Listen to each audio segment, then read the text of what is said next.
L'accompagnement communautaire préventif, c'est un des moyens qui peut être utilisé afin de prévenir les violences. Le principe de l'accompagnement communautaire préventif, c'est donner les outils à la personne, puis quand on peut plus utiliser les outils, c'est de prendre les éléments qu'elle n'est pas capable d'atteindre, puis c'est de l'accompagner pour les faire. Pour donner des exemples un peu plus concrets de qu'est-ce que l'accompagnement communautaire préventif, il y a 3 organismes qui ont été avec nous.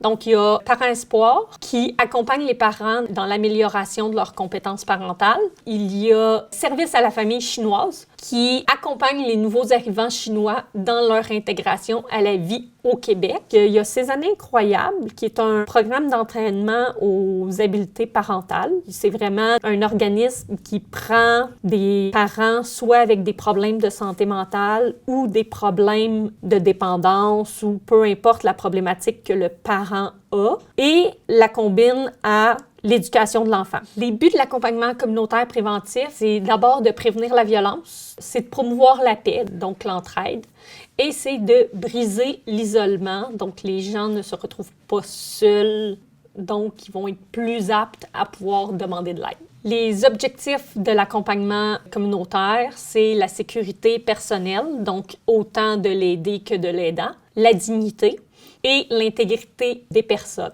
Tout le monde doit se sentir en sécurité dans la démarche parce que si l'aidant ne se sent pas en sécurité, il est certain que l'aidé ne se sentira pas plus en sécurité. Souvent, quand on essaie d'aider la personne, l'humain veut tellement aider qu'il en oublie le fait que l'autre est capable de faire des choses. Donc, la dignité ici, c'est de voir c'est quoi les limites de la personne et ensuite de proposer un accompagnement qui est adapté aux besoins de la personne. L'intégrité, on veut que la personne parte à un morceau et revienne en un morceau. Ça peut être aussi l'intégrité psychologique, donc la personne est en accord avec les actions qu'elle fait. Il faut qu'elle reste vraie avec soi-même pour dire, moi, ma limite, elle est là. Les moyens de l'accompagnement communautaire préventif sont d'abord l'écoute active, la présence et l'établissement d'un lien de confiance. L'écoute active, c'est d'être capable d'entendre les besoins,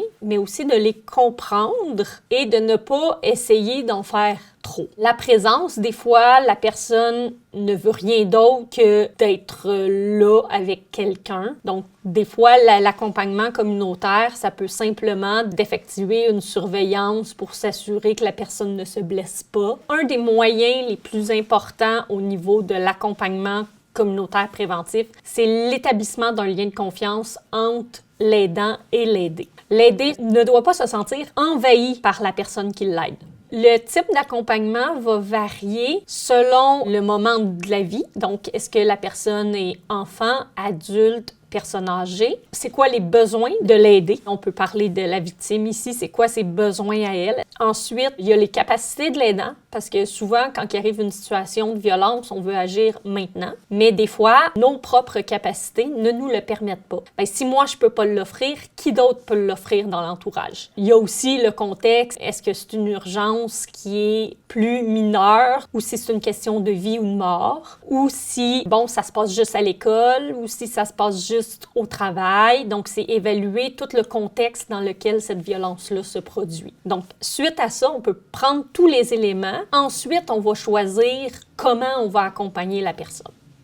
Les types d'accompagnement communautaire, au Québec, on a regardé un peu tout ce qui se faisait et puis les grandes lignes nous permettent d'identifier les lignes d'écoute, les centres de jour, les maisons d'hébergement, les centres d'emploi, les aides à la recherche de logement, les organismes de transport, les organismes de soutien à domicile et les organismes de soutien aux immigrants. Il y en a plusieurs autres, plusieurs peuvent s'y reconnaître, mais moi, c'est les principaux qu'on a pu voir dans le cadre de notre recherche.